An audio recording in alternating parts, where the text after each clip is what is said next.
গাছ দেখো, আমি কুমড়া পাতা দিয়ে ভর্তা বানিয়েছি। ভর্তাটা কিন্তু দেখতে সেই হয়েছে গাইস।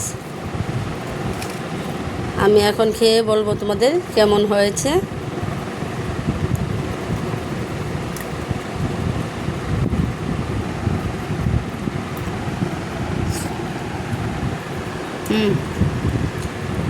গাইস, ভর্তাটা অনেক ভালো হয়েছে।